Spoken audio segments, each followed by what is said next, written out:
I actually like to ask successful people this. For each and every one of you guys, how would you define success? Man, I'm still playing with that, right? Oftentimes we think of success as a destination, right? And the main struggle is to realize that success should be about the journey, because I have reached some of those destinations and it doesn't feel like success, right? It's always like chasing the carrot, right? Like what's next, and I don't like that. I want to dial back and learn how to enjoy the walk and smell the flowers again.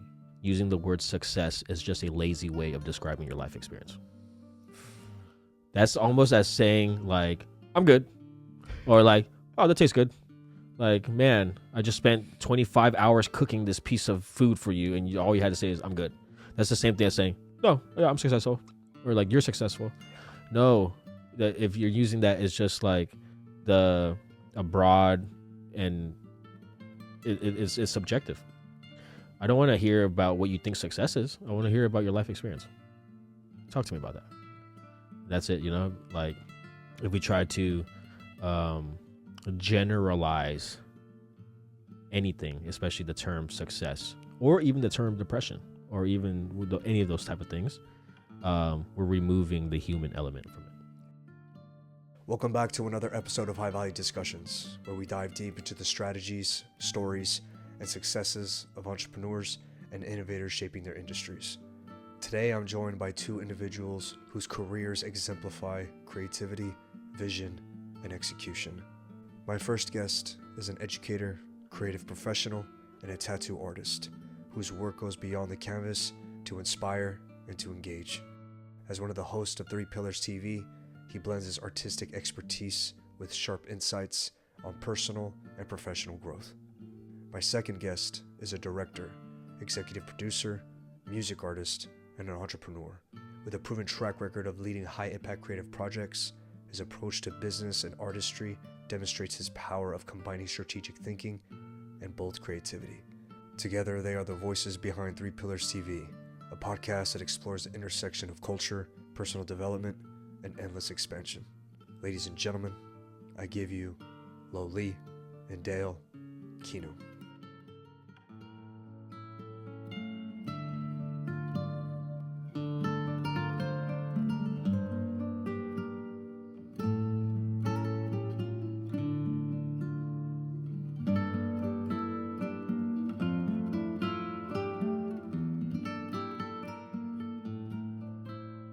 Like-minded people find like-minded people.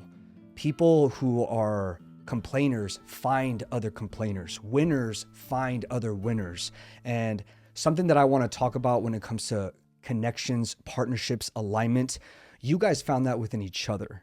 And that is, like how I was saying off air, it is very, very difficult to find. But do you guys remember particularly the moment that you guys realized you were like, oh, I like this guy? It's not just friendship. It's a brotherhood. It's not even a brotherhood. It's a unity. Do you guys remember that moment? For sure.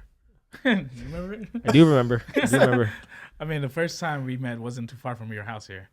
We were in my mom's garage, and we were shooting like a gangster rap music video. And It was a friend. My clients, they always pull up with entourages. It's nothing new. Out of respect, say what's up to everybody. But I just remember Lowe was like, something about this guy. I feel like we're gonna be friends later. I think it was for myself. I think it was up until I did his first tattoo for him. Yes, because we'd see each other in So passing. sealed the deal. My client was like a mutual friend. Yes. And I'd always see him in passing. Yeah. Whether it's video shoots or whatever, and I wanted my first tattoo. What was that, like 5 years ago?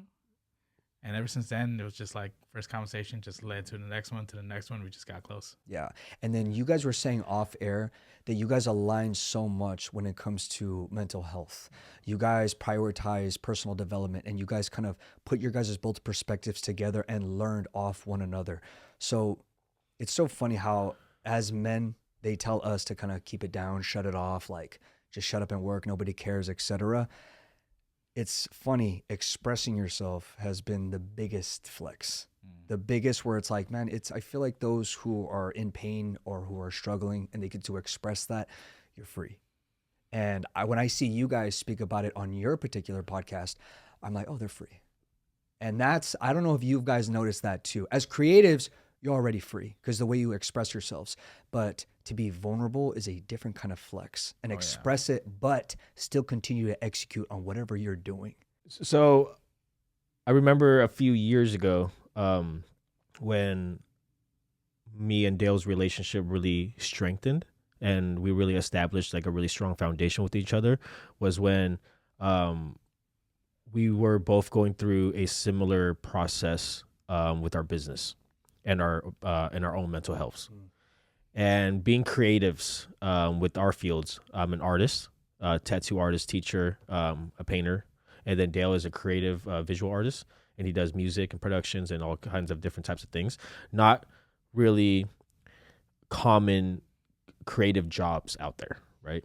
And us being both business owners and being, kind of introverted, we had a lot on our plates and on our minds.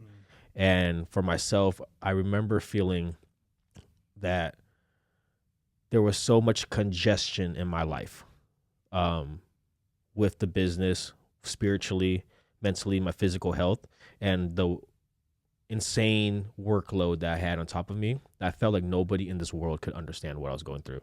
Even if they were in a profession that demanded a high work output, it's like you don't understand the type of work that I have to do. A creative job and things like that. And you feel very alone. And when I was able to have, on a certain day, have a conversation with Dale, it felt like I was looking in the mirror, somebody who was like, oh man, like you do understand, those kind of projects and the toll it takes on you and just being congested, and that was it. It felt really nice to feel like for myself that I had somebody that I could confide in.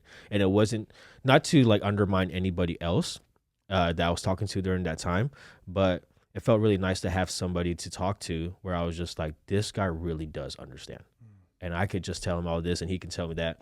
And a lot of the things and ideas and insights of our careers at that particular time, we were able to be like, man, like there's a lot of common denominators here, Did you feel that as well, Dale? For sure. We were both at a part of our lives to where, we have dreamt about being a creative forever, right? His industry, my industry. And, we would have done any of this stuff without money, right? Without being paid, And then, by the grace of the hard work and hustle, we got to a point where we were making money, right? And and I think it was like 4 years in where I started getting numb, right? Like, is this what I signed up for? Is this just a paycheck? Am I hustling just to hustle? Like, what's going on? And I started realizing that this work just didn't feel as fulfilling anymore, right? And then it just got numb and dark and just like you guys were talking about, right? Like you can share with people, you can talk to them, but sometimes either they just give you advice right away, right? Or, if we don't walk the same path, how are we going to really give each other good advice? Yeah. Right. And so when Lowe brought up reflection, like I felt the same way because, like you mentioned earlier, we don't really say these things out loud. Like, oh, I'm numb, right? Is what I'm doing fulfilling me? And we don't talk about these things. We just lay our head down, just keep working. The word numbing is a really interesting word because you don't feel anything. Almost, it's like, wait, am I passionate about this still? Do I feel for this still? During those numbing moments for the both of you guys, did you guys ever feel during your ventures where, what am I doing? Is this all really worth it? What did I get myself into? Did you guys ever question what you were doing during those numbing moments or during those moments of burnout? For sure. Yeah. My entire career has been helping other creatives, right? I help artists write songs. I record them or produce them. I shoot their music videos. I make sure they look good, right? And then 5 years in, I realized, you know what? All of this is practice because I think the original goal is for me to make my own songs, me to make my own music videos. And so I went on this journey and I did it. You know, I put my first album together, released it, and in all the metrics of success locally in the community, even financially, it was a success. But on opening night, I get on stage and I black out. The autopilot turns on, right? Yeah. And I thought you meant like blackout. I'm like, oh, what, are you good? the autopilot turns on, and Kind of like a fight. Yeah. And I was like, I don't remember being on that stage, you know. And then when, you know, curtains close, everyone goes home, and I get home and I'm just like, you know what? What's next? And that did not sit well with me, right? Because I had dreamt about this literally my whole life, and I've worked so hard with so many clients, worked so hard for myself, and I'm like, why don't I feel any joy, like in this exact moment? Yeah. And that was definitely when it all started for me. What about you? Thank you for sharing that. I do remember during that whole process and during that time, being with Dale, at least like spiritually through that process, that he was very expressive about that. And that's a big word right there, numb. That's a huge word amongst even just people who work a lot, but definitely creatives. And looking back at it, I feel like for myself, I literally felt like my brain, like the dentist, you know how they put that anesthesia into your head, into your mouth. I feel like someone just put a needle into my brain, and I felt like my brain was like that. And what I believe it is now, like looking back, I feel like my spirit, it just checked out. Because working 16-hour days, taking care of bills, working on multiple projects on my own, working on multiple projects for 8 different artists, and then managing and doing all of that, it kind of just robbed the sense of fulfillment. And so my spirit checked out, but my hands wouldn't let me check out. And then feeling that numb doesn't go away for a while. It kind of sticks on you for some time. Yeah. How did you guys get yourself out of that? Definitely still in it. Not 100% like before. I would definitely say it was a journey. A lot of conversations with Lowe, with my wife. What has helped me specifically was dialing back with my capacity, you know, because I was shooting a music video a week. That's, you know, and recording sessions every week. And so working 50, 60 hours a week, I dialed it down to like maybe 20, right? Allowing my brain to have the capacity to think again and be free again. The other thing that helped was whatever I want to work on is what I'll do. I used to take every single gig because we're always in this survival mode. Right? We talked about this. The survival mode to make sure make ends meet, bills are paid, employees checks clear. You're always saying yes. Yeah. But I had to start saying no. Like, do I really want to be a part of this? Do I really want to let a piece of my soul out? Because every creative project is a piece of our soul, right? And then the very last thing is not doing things for money, which, you know, could be tough financially, but the fulfillment helped, right? So if I really believed in something, but the artist budget is only this much, I'm doing it. If I really love it, I'm doing it. Yeah. And then my own projects, you know, my own music, doing it, you know, online doesn't really pay as much compared to those, like the local performances, but the fact that I'm doing it just out of fulfillment again, that's definitely helping. Man, so being an extremist, I had literally cut everything out of my life. I had to remove everything from my life. So I even broke up with my girlfriend during the time. I gave up the nice place I was living in, gave up a car. I lived in my shop, and I had to start from ground zero. I rewinded back to having almost literally nothing. And I had to tell myself, first, the question was, am I doing this because I even want to do it? And if I don't want to do it, then I'll just stop right now, you know? And what helped a lot, and I'm sure you can understand this, is physical fitness. That was huge. Recreating the relationship, not only with my work, but with myself.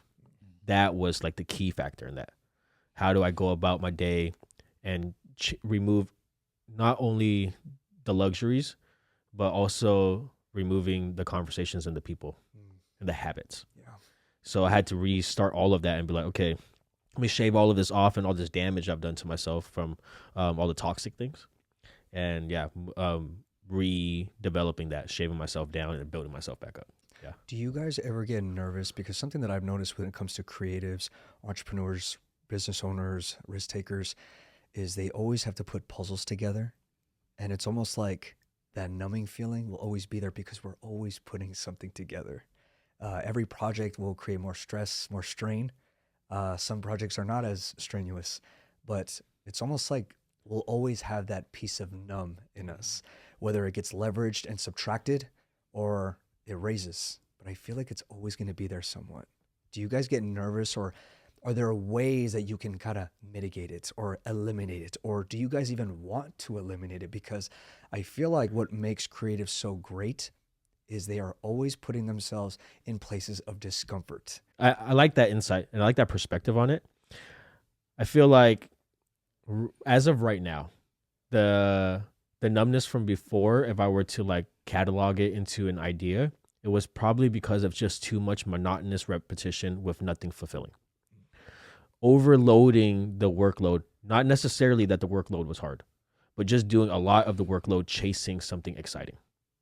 But you subconsciously don't realize that, like, I'm not, maybe for myself, right? I'm not just numb.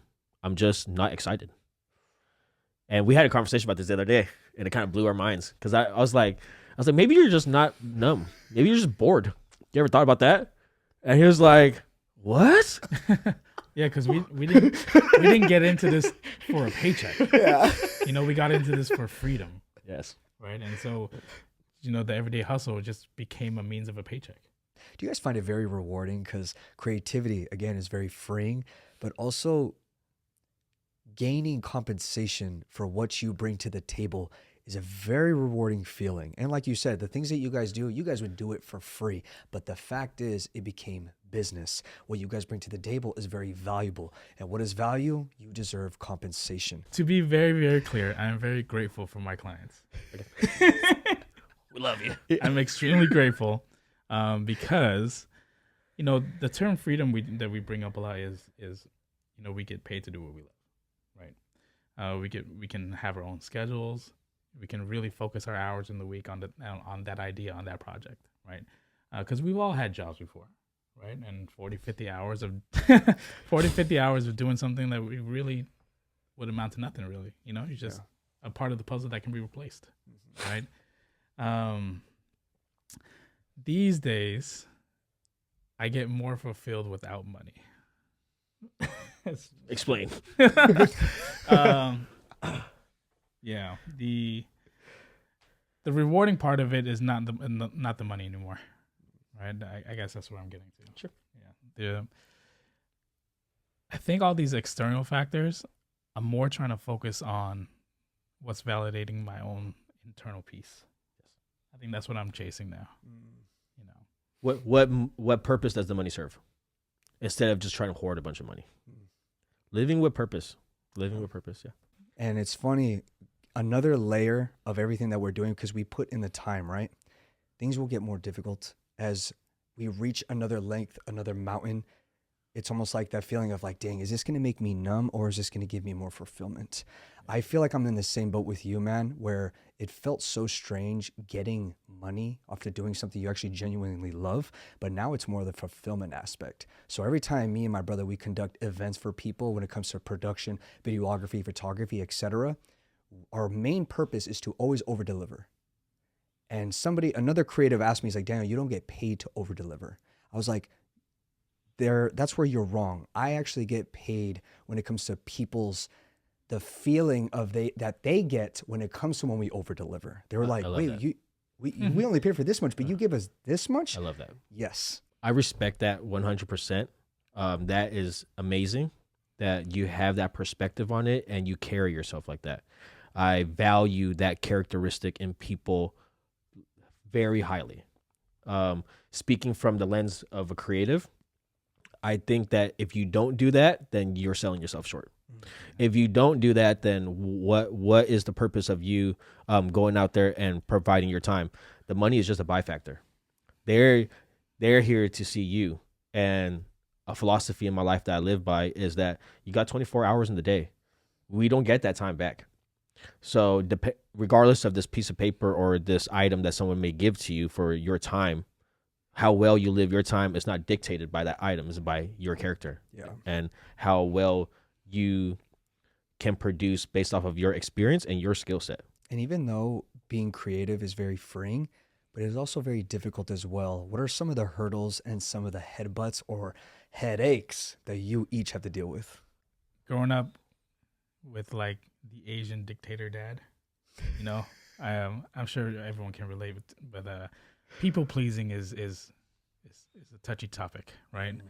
That to a sense fueled me for a long time, right? Got me from like the bottom floor to maybe like the fourth and fifth. But I feel like it's not allowing me to get past the fifth floor. Right. And so that's kind of the journey I'm on right now. I think a day-to-day challenge I have is not losing my mind.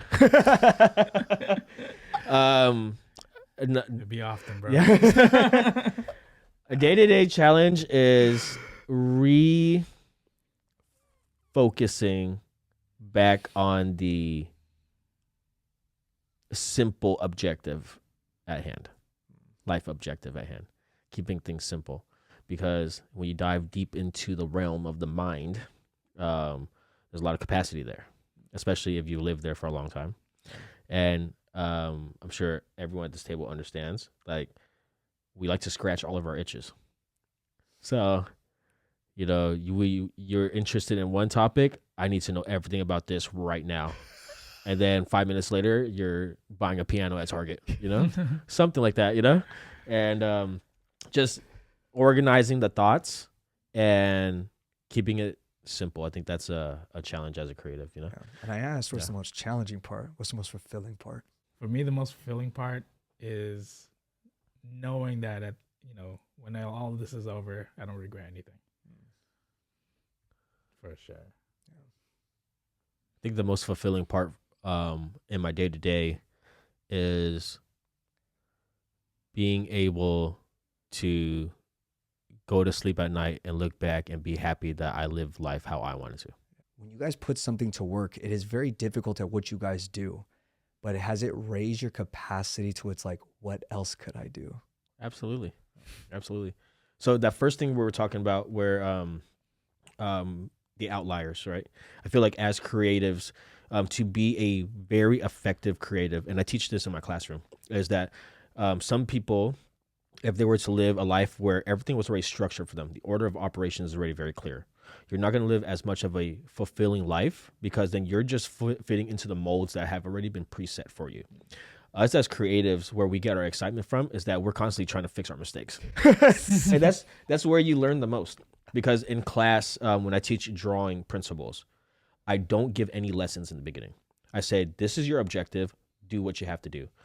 So many people in the classrooms over the years, they don't even start because their anxiety of trying to get it perfect stops them from doing that.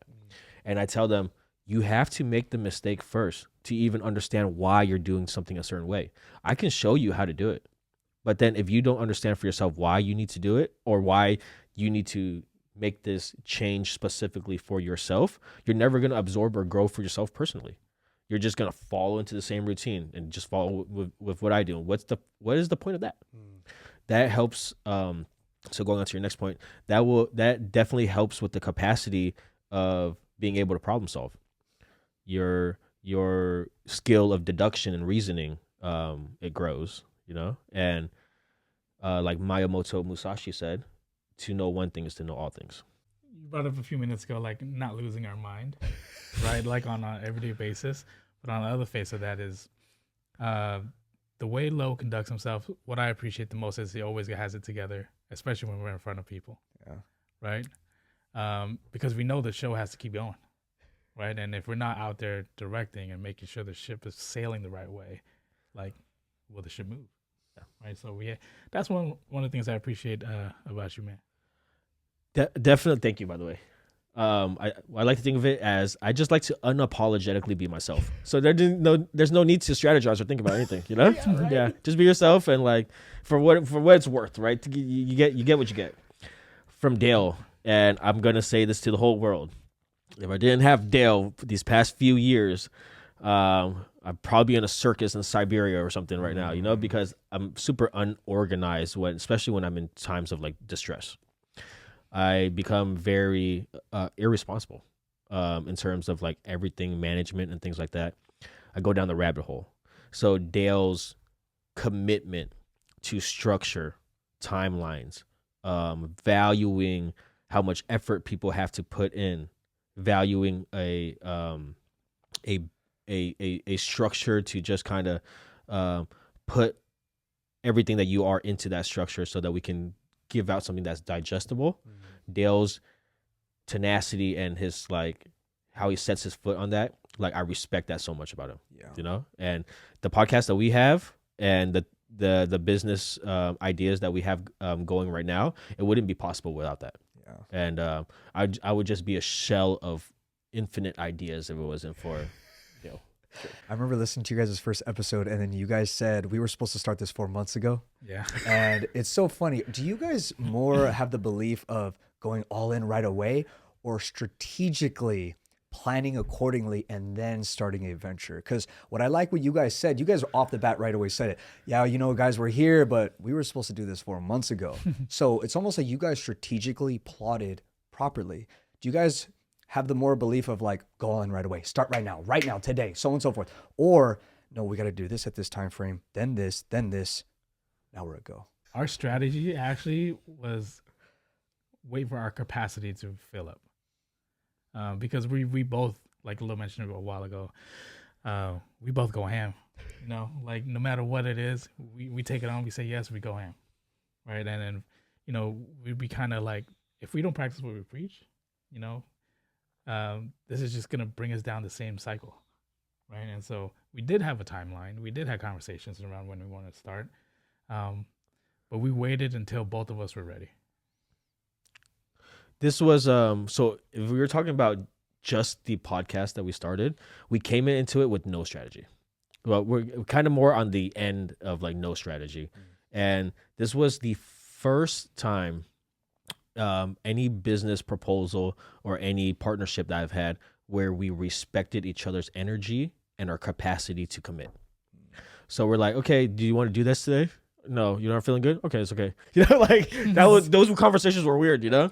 But it was weird in the sense that like it was so refreshing, because it's like, because we've already had a lot of these mental health conversations and got to really know each other on that inner level. So it's like when we're talking to each other, like, hey man, like I'm not feeling real good today. My capacity is not here. It's like, oh, I completely understand what you're saying right now, you know?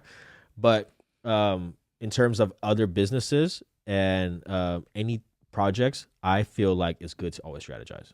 Always good to understand what your resources are, what's on the table, how do we navigate with what's on the table, and what can we make of it, and then make our projections from there. It's always good to use our minds and our brains, or else we'll be, especially when we're dealing with, let's just say, strictly business. We're just dealing with business. We're not dealing with passion or any of that, and we're dealing with money and other people's money. It's always good to use our due diligence to prepare and plan to the best of our ability. The way I see podcasts and the internet, by the way, because I remember somebody the other day was very passionate about people spreading too much misinformation because of their credibility and their credentials. And in my mind, it was like, you just have to understand what the difference between an opinion is and a credible statement. But most people, maybe they do or they don't. But the way that I see it in a nutshell is that it's just the same thing as people having conversations out here, you know, unless they have like valuable experience or things like that, like your podcast where you have people come on with experience and, you know, you do your research and things like that. So the things that they talk about, all kinds of different faces that come on here is very credible. But yeah, even with podcasts, like it's just conversations. This just conversations put into a visual for us to listen to, the same as if we were hotboxing the garage at my mom's house, and we're having a little conversation about the complexities of life. It's the same thing, but here it's like we have it in different levels and different forms, and I think it's a beautiful thing, and there should be more podcasts. Yeah. Right. I think the more the better, man, because I mean everybody has a different flavor. Going back to like my cousin, she's a big music geek, and this question goes for you, Dale.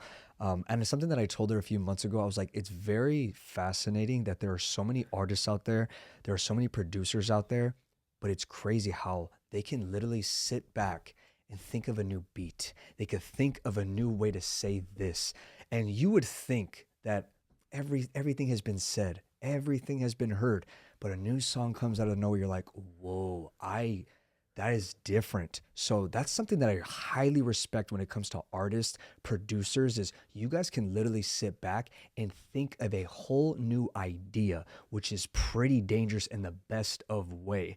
I'm so curious on your process of prepping when it comes to getting in a wavelength of flow when it comes to producing and creating music. We talked about this before, but we come from like a lifetime of learning, of experience, and my favorite term is referencing.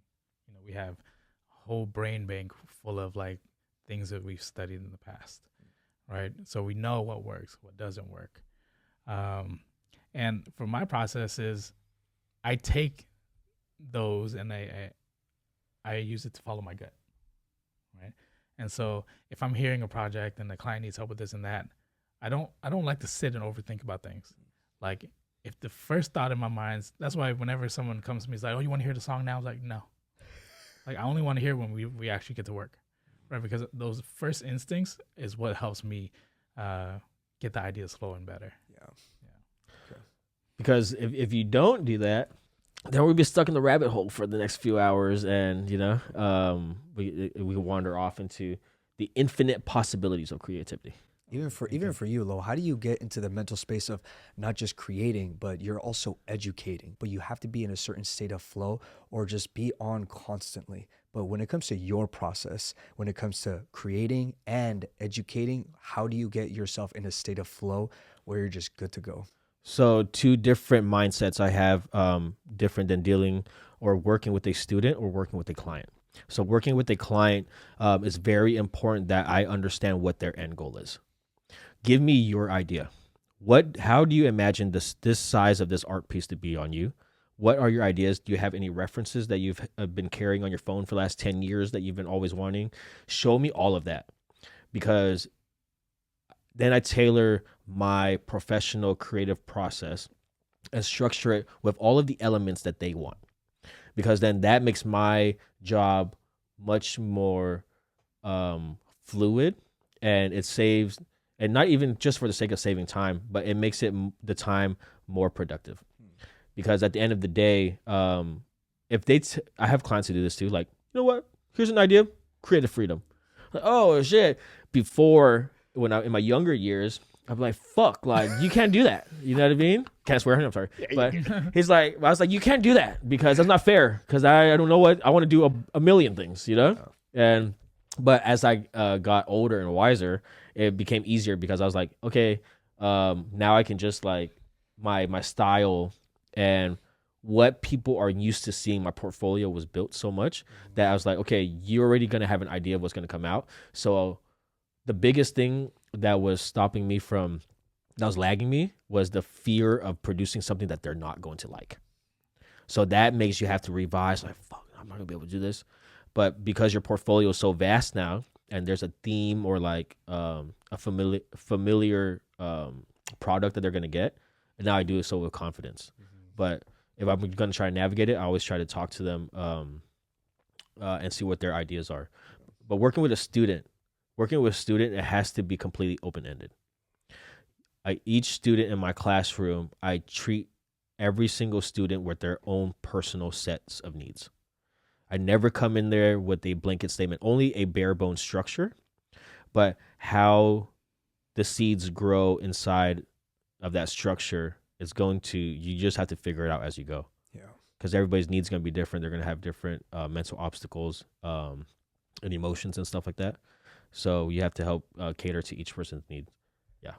What's probably, Dale, for you, what's probably one of the biggest things when it comes to producing? Because, sometimes I would say a producer and artist, sometimes they don't align properly. And going back to the whole fulfillment thing where you could say no to money, where things have to be aligned properly in order for you to execute on a certain project, that way you give your best. So what is your process like when it comes to meeting an artist and like producing their music? What is that process like for you? I'm not the idea guy, right? I can have the creative touches, right? Making sure branding's on point, making sure it fits that artist mold, right? I'm the execution guy, Yeah. right? And on the creativity part of things, like that's where I thrive, right? That's where I fall in love with, like knowing that I can take something out of nothing and make something. Yeah. Yeah, growing more into the career, once you start having to think, especially becoming a business owner and being a leader and being responsible for other people, you have to start thinking more strategically. Yeah, because when it came to myself, it doesn't fucking matter. Like, I don't need anything, bare minimum. It's all good. Just chase these dreams and do heavy metal shit, But when you have to worry about staff under you that have kids to feed, now I can't be too gung ho with the money or with what I'm doing. I have to think more strategically. Yeah. But I know that Dale has a lot of insight on is this gonna work and following your passions and yeah. I mean, doubt's always going to be there. Right? Something that I've learned along the years is it's almost like you're looking at this mountain that you're about to hike, right? And you stand at the base of the mountain looking up like, oh God, how am I going to do this? You have to remember one thing. Turn around and look at all the mountains you passed already. And that's always given me the confidence to like trust my gut and be like, look, if this is something I want to roll with, I can do it. So do you ever like look back at all the mountains you passed, like, fuck, I have to do this again? Or do you guys look at back all the mountains you guys has climbed and realize I am undefeated here? Yes. Because we've all been through some shit. We all been through some shit. We've seen some shit, and it could be mentally draining and physically demanding. But at the same time, if you were to look at the resume of what you guys have accomplished, you're undefeated. In order to feel the joy, you have to practice it. Right? I think that's something that we were missing for a long time. We bring up this term a lot called survival mode, and it's always to make ends meet or to make sure our employees' checks clear, right? And we often push down those pains and those anxieties so that we can just get to work and hustle. But by doing that, it also affects how you experience joy. I think something recently that I've been kind of like tuning my own horn about is like being able to that all this the skill sets and the level of skill that I was able to develop over constant, strenuous, monotonous repetition. And now being able to just like pick something up and like rip through it and like draw something like recently, I'm like, man, that's pretty sick. I remember when I used to sit here and like for hours trying to figure out what to do, and now it's just like boom, boom, boom, boom. The speed is faster, and the money comes in faster for certain projects. Yeah. And that's always cool, and I just sat there and pat myself on the back. I was like, that's pretty badass, and I think it's healthy to do that, because if we're always constantly in a mind state of like, man, I can't do this thing, or we spend too much time in that space, we're gonna lose a lot of the joy of like the present.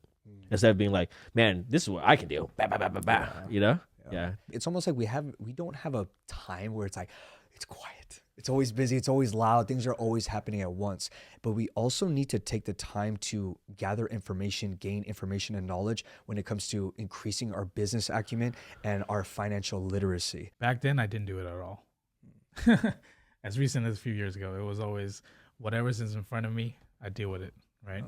Oh. These days, I make it a point to have quiet time, right? I have a 4-year-old daughter and now a 5-month-old son.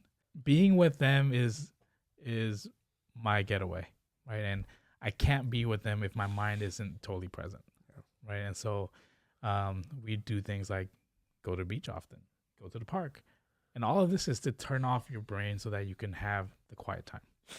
And that's helped me come back fresh, come back ready to think better. I think in terms of financial literacy, just understanding what your options are with the resources you have is very important. What you can extrapolate those things into is very important. But as far as like structure and being financially responsible, my philosophy is always just to keep it simple. Keep it simple. Don't overthink the numbers. Don't overthink this and that. Keep it like the basics of what you need, what you don't need, and where's it going. That's it. Yeah. And that, as long as you follow that and stay true to that, then as you grow financially, and if you have other business branches that you're branching into, then that foundation will allow you to have a strong integrity of just keeping it simple. Yeah. Because then I feel like a lot of people overcomplicate their structures, and it makes it hard for themselves and their team to understand and follow through with the structures. Yeah. In the very beginning of your guys' ventures, I've noticed it within myself. When I was young, I've always looked up to athletes. I've always looked at the things that they did and the things that wait, why did they do that if they're now in jail, so on and so forth. I always studied of like what makes somebody successful and what makes somebody fail. So even in your guys' ventures as well, I know you guys watched people in your specific niche where you're like, oh, I think success needs this trait. I think failure, why they failed is because they followed these traits. Did you guys see of what traits to follow and what traits to avoid, and what were those? We live in the day and age of YouTube, so I grew up with watching a lot of interviews, a lot of speeches, and that's where I go to kind of find my blueprint. Because there wasn't really a blueprint for being a creative, right? Especially to earn money as a creative. A doctor goes to school, gets a medical school, residency, apprenticeship, bam, you're a doctor. We have no blueprint, right? And so for me, I looked up to people like Steve Harvey, Ryan Leslie. All of these guys' interviews helped me kind of create this blueprint of like what I should be doing, and seeing the people around me actually in my community and people I know. For example, like we all have uncles or OGs, whatever, right? And they're 20, 30 years older than us. And if we walk that same path, we know exactly where we'll be because they're living proof of that. Yeah. Right. And that was a factor for me. It was like, oh, if I don't want to be that, I have to do something else.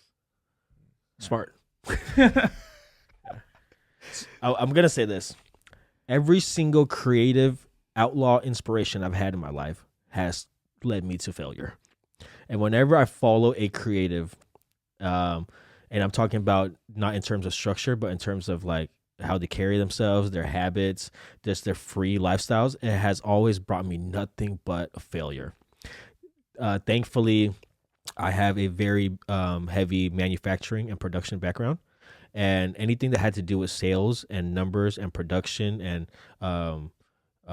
having things precise and orderly, that is what helped my creative part of it.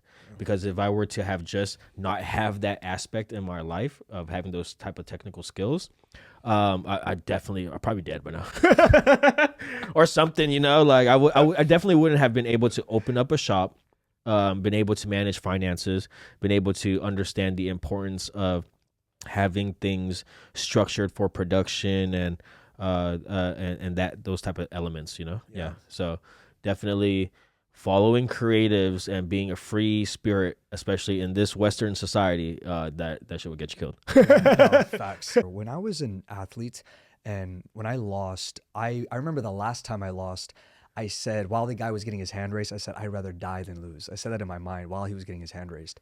And I was like, I never want to feel this moment again. I don't.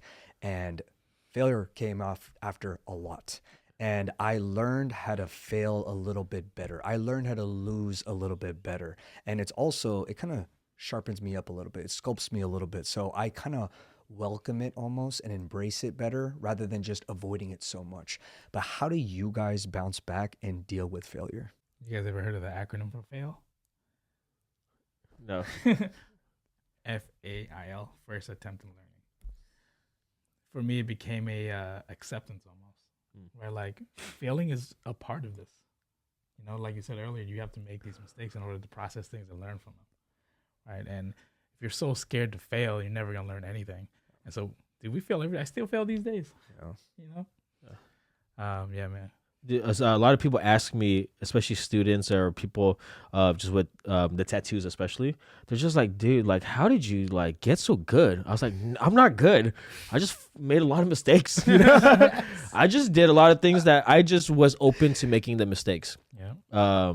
Keep going. Yeah, but because unknowingly too, and I shared this on one of our podcasts, and I'm not saying this to make it sound sad or anything, but growing up, I always felt like I was already a failure.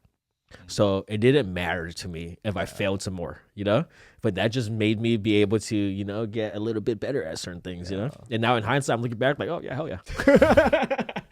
Yeah. Bro, I can relate to that so well because I remember being at school, it was so difficult for me to process things. And I genuinely thought growing up, I was dumb. I really thought I was dumb. And I was like, the whole time while I was in middle school, high school, and even approaching college, I was like, man, I am not going to be anything. I would literally like imagine that saying that to yourself every day you go to school and then you're in class, everybody's doing so great and you cannot process anything. Man, it was so crazy. Like reflecting on that back, we're like, I literally thought I wasn't going to do anything. Hey, you're definitely in my eyes not a failure, bro. Well, brother, In honestly, no way, shape, or man, form. I feel like it's necessary. Like those moments of like when I felt dumb and where I felt like I was just going to be a complete failure, that almost like that mindset during that time needed to happen. You have to adapt. Yeah. Because if you don't, you're gonna get eaten up alive. You know what I mean? Like these animals out here. You know. I've been studying. Thank you for sharing that, by the way. I've been studying psychology and for the past like however long, and they say that nowadays in our day and age, depression is a catalyst to transformation. Before, back in the olden days, obviously when you're young and we're young men, you might have confusion about your stature or status in life, and you don't really know who you are, maybe because of whatever mental health issues they had, like, you know, lack of confidence, whatever. They needed a rite of passage. You had to go kill the lion with your bare hands and come back to become a man. And nowadays, without, obviously, we don't have lions out here to kill with our bare hands. Depression facilitates transformation for us. And we have to go through many years of self-doubt, of being shitted on by society, shitting on ourselves, putting ourselves down, having these negative conversations and feeling all these type of ways until that one day you're just like, you know what? I'm going to do this and I don't care what anybody says. And then that's like, oh, hey, that wasn't so bad, you know? But I feel like if you don't have that, and that's why I see you as a warrior, bro. I see you as a man and a warrior because you living that life of doubt, which I completely understand. And then you're like, you know what? Nah, I'm going to try these new things out. And it picks up a little bit of speed and traction. Now I'm going to keep going with other things. And that's the definition of what being a solid human being and a man is to me, you know? And as I was preparing for this show, I was like, these guys are very, very big advocates on mental health. So, and I'm sure when people do take the time to listen to your podcast, they'll get a sense of that too. And it's almost to the point where they might push you guys aside and ask for guidance. I think a lot of the mental health stems from a lack of self-expression. You might be creating, but you might not be expressing anything at all. You could just be drawing on a piece of paper. It doesn't mean you're drawing your soul, you know? And feeling like you have to do something because of an external reason. Like my mom and dad wanted me to become a doctor. So I study 16 hours a day. Or I need to become financially responsible and get rich because my wife is going to leave me, you know? Things like that, when I have conversations with those type of people, I could just see how dwindled down their soul is. So normally when I would meet somebody who's hurting and they can't figure it out, the first thing I ask them is like, what do you want to do that makes you happy? A popular question I ask, this always gets everybody. I was like, especially when I'm tattooing clients or whatever, it always stumps them. They're like, no one's ever asked me that before. I asked them, tell me one thing that you always wanted to do as a kid, but you never did before. They're like, what? No one's ever asked me that before. Like, what the hell? That's crazy. And then some people are like playing a trumpet. Some people are like singing a song. Some people are like this. I was like, why not tomorrow? You go do that. You write down a poem and go sing it at an auditorium, or you go pick up a guitar and you go play it and whatever. Like, why don't you do that? They're like, well, but see, you're robbing yourself ever since you were a kid of expressing yourself how you wanted to because of the fear of someone else, the fear of something external. Yeah. And that's like, yeah, that's my favorite conversations with people because they're just always so mind blown. Like, what the hell? I never thought of that. I'm 40 years old and like, why would I want to do something that was 5 years old? It's like, why not? But also going back to that too, as well as within the podcast, the feeling that I got when it comes to the podcast, how it was, you guys were big advocates on mental health, big advocates on personal development. Is that the almost the niche that you guys are approaching when it comes to the show? Is that what you want to lean on the most? I think the way that I see it is there is really no like projections. We don't have like a overall goal besides just documenting our conversations and the growth from the both of us throughout this whole process of our lives. Because when we sit there and we talk about mental health, we make it very clear to everybody, like, dude, we're not sitting here to give you guys information like we have it all figured out. Yeah. You know, we're here like sharing, exchanging ideas. And like, if I had something that was on my mind yesterday, then I'm going to talk to Dale about it right now. Yeah. And we're going to sit here and as much as that we can with the knowledge that we have, we're going to try to figure this out, you know? Do you guys, go ahead. That, and hopefully that will at least spark the inspiration inside of people to do the same. Do you guys ever study people in the industry as a podcast? Me, somebody that I have been watching lately is Chris Williamson, I believe his name is. His podcast production is out of this world. And something I was telling my brother too, I was like, oh, we need to innovate. We need to change. Like, the production is already great when it comes to the content, but I want to make it look more like a movie. What specifically about that guy's podcast did you look at it and you're like, man, that was like something that I would want to adapt to or innovate into? It looked like a movie. Yeah. It looked like a movie. Chris Williamson. It's called the something Mind. Okay. I don't listen to the podcast, but I saw it on YouTube and I was like, oh, I know who Chris is. And then I saw the production and I was like, what the hell? Modern Wisdom is his podcast name. So when I saw that, I was like, okay, it's not only when you listen to it, you're getting value, but visually it looks like a movie, to the point where his podcasts are like 3 hours long, but it's to the point where you could actually sit and watch the whole thing like a movie. So when it comes to not just providing a platform where people can listen to it on their cars or where they're working out in the gym, how do I create a space or a look that people have downtime, they can sit down and like, oh, I'm watching a movie here. Yeah. You know what I mean? Yeah. So that's the the future look that I want to bring to the table, but a different look. Not exactly like that, a different look, because we all have different flavors that we want to tweak in our own little way. But when I see that, I'm like, got it. Production, mainly talking about production. I watched LeBron James podcast where he's not on it, but he's a producer of it. Every episode here and there he's on it, but the ones I watched, they don't have microphones in frame, and that was the first thing that caught my eye. And like you said, it's cinematic. It feels like a movie. It feels like you're literally watching a live conversation, right? Instead of because some podcasts, they do feel staged, you know. Forced, almost. Forced, staged. Yeah. Okay. You got to put on a face, you know. And when it's cinematic, when it looks like you're actually in the room, and you feel that way, I feel like those are, at least for me, easier for me to connect to. Yeah, I'm very grateful for Dale because of his like mountain of experience throughout the year with film production and visual production, and having him as a partner. It's been nothing short of amazing watching these badass dudes put all of this together. Because sometimes I'm just sitting there like, wow, what is this? Like, I want to touch all the buttons and stuff, but like, I'm an adult. I'm not gonna do that. You know? But if I was younger, I would be sitting there trying to play with the camera and stuff. But I respect them. You know, that it's expensive. So Dale being able to put things together, and I'm just like watching it after, like, damn, I didn't know it was gonna look this sick. I didn't know it was gonna be this nice, man. Like, what the heck? But a podcast, I listened to a lot of podcasts before, and one of my favorite podcasts, I was a huge skater growing up, so I watched the 9 Club, and they have, like, you know, all the pro skaters on there, all the homies on there. Who's the host? The host is If there's 9 people, that's a tough one to find. Just a couple skateboarders, ex OG skateboarders. Okay. And the thing that I like the most about it is very simple. It's not like a done up like podcast. They're just sitting at a table like talking shit. The thing I like about it the most is the passion of these guys and how fluidly they just talk about something that they love so much. Yeah. Like these guys look like they showed up and they didn't even need to have any money or anything at all. I'll come on here and talk about skateboarding for 6 hours if I want to, and I'll argue with you like this is better than that, and talk as friends. And I love that part so much about it.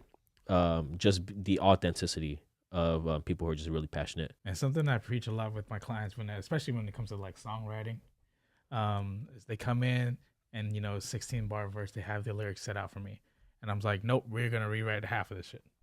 Right. And the term that I always bring up is, I don't want people to like predict what's coming up next.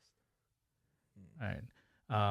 Because if you're rapping this way for 1, 2, 3 bars, and they can automatically anticipate what's happening on the 4th one, I don't like that. Right. I want to keep people on their toes. That's kind of why we went on a rooftop one day randomly. I know, he was like, get in the car. I was like, getting ready for the podcast. He's like, no, we're getting in the car. I was like, huh? I was like, yeah. He took me some weird rooftop. I was like, why are we here? It's weird. Oh, dude, in the beginning, especially when you had me on your podcast for the first time, you're just like, don't worry about talking too much. Just do whatever you want. I was like, oh, cool. All right. And that's something I had to learn to throttle down, because I could get very passionate about what I'm talking about, and I could just go on for days, But I realized that in terms of innovation and revising, I would rewatch the first episodes that we record. I'd be like, maybe I shouldn't be saying all that. Like, maybe I could down, like put my words into like a specific thought and then just keep it at that and then move on for the sake of the production, and that was something that I had to work with myself, because that was just a personal thing that I was just like, I need to be mindful about the time I'm taking up and allowing other people to have time to.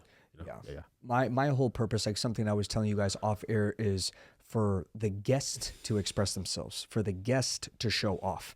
I get value out of that, because sitting beside you guys, I learned so much, but it's also editing it and putting it all together. I learned so much. So that's why I'm always like a student and a little baby here, even though this is my show. I like to make it feel like it's your guys' show, and you guys are just here to talk, and I'm just a little bystander just listening. You know what I mean? And going back to the whole having a guest on, I never wanted to feel like an interview. I just wanted to feel like a conversation, because I feel like it puts the guest at flow that way. Even when it comes to your guys' guest that you guys had on, was there different prep when it comes to that? Because you guys are so at flow all the time.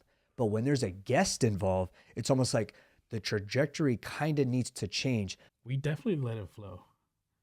We have an idea of what we want to talk about, what we want to learn, what we want to get out of these conversations. But I feel like whenever I do like documentary work or weddings, I always prepare like 10 questions, right? But I never follow the script, right? We have to let these conversations walk down those paths. If the client, whoever I'm interviewing, is getting down that way, let's go explore that path. Let's see what kind of views we see. I think it was important at least to have at least the opening question and something to close it off with. Like a final thoughts or something to spark off the conversation, so that based off of what they say, we can then navigate the questions. Yeah. And just having the guest on, I don't think it was difficult for me, because my job, I literally have one-on-one conversations with people for hours on hours and hours over many, many, many years. Being the creatives that we are, we're trapped in our dungeons, not just mentally, but physically, day in and day out. And having an audience to share something with, and like we're just on there, we can make people laugh, or we can make people hit us up and like, hey, dude, like I heard that and made me want to go start some boxing or working out, or whatever. That makes me happy. It's like, oh, cool. It makes me feel like I'm not too much alone. Yeah. I appreciate the fact that it's a safe space. Man, this is what bothered me the most. I had somebody come on my old show long time ago, and he said, Daniel, if you really want to get some views, get some OnlyFans girls on your podcast and degrade them. I was like, dude, I don't want to leave a mark on somebody like that I don't even know. To talk about like the whole situation you brought up, right? It's unfortunate that there's a niche out there that fuels this, world. Because my thing is, let's just be productive. Let's do something. Let's accomplish something. And so all of those things is like, wow, can't believe there's a side of the world like this. I think it's cool that you brought that up about the degrading people or women, which I really am 100% against. Because I grew up with nothing women, but you never know like how deep in a mental stress this person is in. So if you come in there and you voluntarily, it's like someone comes in with a cast and they have a broken arm, and you come in and you just grab a bat and you hit them in the arm and you think it's funny, like that could just destroy them. And mentally, spiritually, they might have a big smile on their face, come up confident. Women's really nice. You say some stuff that's like, someone might say something like out of the side of their neck to this person, and they might go home and like that could completely just destroy them, and like definitely, that would be no good. But talking about innovation, I have been thinking about starting a side quest podcast. Oh, I've been thinking of naming it X-rated. So all of the stuff that you like, we talk about the cool stuff, but I want to bring people on where you just talk about like funny things and like weird, questionable things that have happened to them in their lives, in a funny way. And I've been thinking about doing something like that. Then I think that would bring a lot of views. It's like comedy, Yeah, I just want to see where that would go. We were talking about traits earlier. What are some of your guys' traits that you appreciate, that you've noticed you're like, I have this principle and I've harnessed it, and this is the reason why I touched what I've touched? What are your guys' personal traits that you can appreciate? I have this question I ask people a lot, and it's typically like when I get to know somebody at the beginning and I'm a little unsure of, how I feel about them. And so I always ask, what animal would you be and why? And I've always been in like my past jobs, like in a hiring position. And one of my mentors at the time shared that with me. Where like, if you're a little unsure about somebody, ask this question, And I've talked to hundreds and hundreds of people and asked this question, especially when the hiring process, and I've come up with a data pool, right? For example, someone says I'm a lion. You can almost expect them to say what next is because I'm the king of the jungle, right? And that's a sense of entitlement, not wanting to work hard, right? So I bring this up because Lowe's answer was a stallion, a workhorse. And why is that? Because I'm gonna keep going until I die, and I carry the world on my back. All right, I'll carry my people, and no matter how fast or how slow I go, we stay working. And even if there's no one on my back, we're still working. Yeah. And that's what I appreciate about you the most, man. I see that common denominator between us. Absolutely. My answer, by the way, was bear. Yeah. I just got it tattooed with him. Yeah. Bear. Bear because I've always been protective about of everyone around me. Plus sushi is delicious. I think a trait that I see in Dale that I admire a lot is his heart, is the compassion that he has for his family, for himself, and for the people that he works with. And he does his best with the new set of skills, whether that's mental or a business or whatever.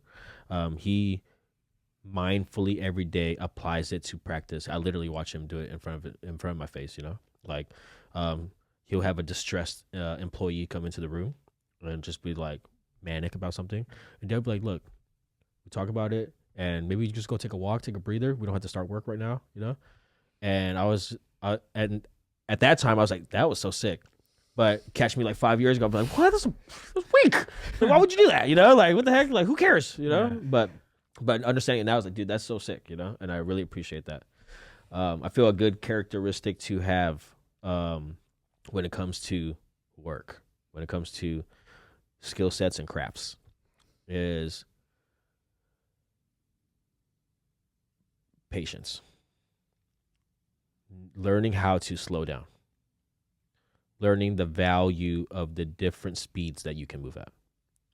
Once you understand those traits about yourself, having that trait of analytical awareness is extremely important in anything that you do. Because a lot of times we can go super fast, but respecting myself to be like, you know what, let me slow down a little bit. Maybe I'll be able to figure something out better in that way. Yeah. And that's a characteristic that I was able to develop the hard way. Crashing into so many walls, I had to slow down a little bit, you know? Yeah. I actually like to ask successful people this. For each and every one of you guys, how would you define success? Man, I'm still playing with that, right? Oftentimes we think of success as a destination, right? And the main struggle is to realize that success should be about the journey. Because I have reached some of those destinations, and it doesn't feel like success, right? It's always like chasing the carrot, right? Like what's next? And I don't like that. You know, I want to dial back and learn how to enjoy the walk and smell the flowers again.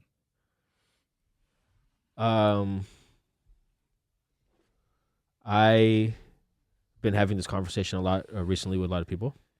I've been reading a lot of works and listening to a lot of interviews and stuff. And how I come to see it now is using the word success is just a lazy way of describing your life experience. That's almost as saying like, I'm good. Or like, oh, that tastes good. Like, man, I just spent 25 hours cooking this piece of food for you, and all you had to say is, I'm good. That's the same thing as saying, no, yeah, I'm successful. Or like, you're successful.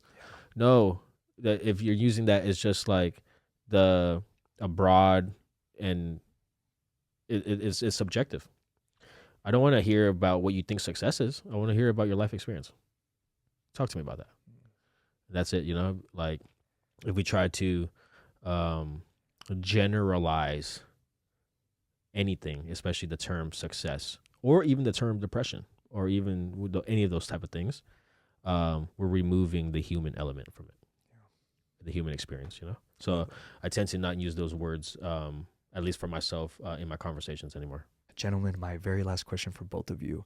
Your guys' experience when it comes to entrepreneurship, business, leadership, innovation, what's the biggest piece of wisdom you guys would want to pass down to the audience? To everybody out there who wants to run a business or lead a team in any endeavor, remember that it's a balance between us. If you're the person who wants to help out their team and look out for their team as much as possible and be a yes man, you have to understand that you have to love yourself and take care of yourself just as much. But if you are the dickhead who just is looking out for his own selfish greed and pockets, you're also going to collapse because you're not taking care of the well-being of your people. Balance that out so everybody eats, everybody's on the same page, and everybody follows and can appreciate the structure that you set forth. And whatever business or endeavor that you go through, I'm sure that you'll be successful. Man, for me, if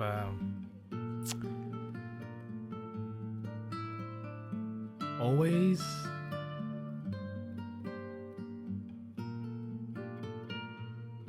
do what you love. And I always say that because we've all lived years doing not what we love, right? And you know, I don't regret not starting sooner, but I often think about the times of like, man, if I started sooner, I would have rock and rolled this whole time. You know, all these society expectations and people telling you what to do and how to structure your life, like none of that matters. It's what matters inside here on your own. As much as as refreshing as it is to sit here with Daniel and to have this conversation and to share ideas, you know, and to get to express and, you know, have this conversation, I encourage everybody out there to develop expression and talk and have your own conversations, even with people in your lives that you don't even think that you would have a conversation with.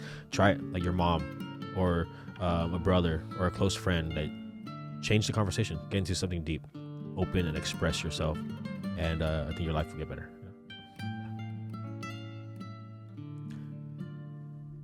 Our minds can get to that place if you let it, right? And first of all, I want to thank you for having us. Of course, brother, again. of course. And Honored. I very much appreciate this experience. And my last message is lead a life of gratitude. Can't take things for granted. And I've learned early on that why would the universe give you more stuff to complete? Thank you all for tuning in to today's episode. If you got a lot of value out of this, please do me a favor and support our channel by liking, commenting, and subscribing. Make sure to hit that follow button on Spotify to stay updated with our latest episodes. And if you are listening on Apple Podcasts, I would greatly appreciate it if you would leave a 5-star rating, followed by with a review. Again, thank you all for the support. Stay loving, stay hungry, and stay excellent.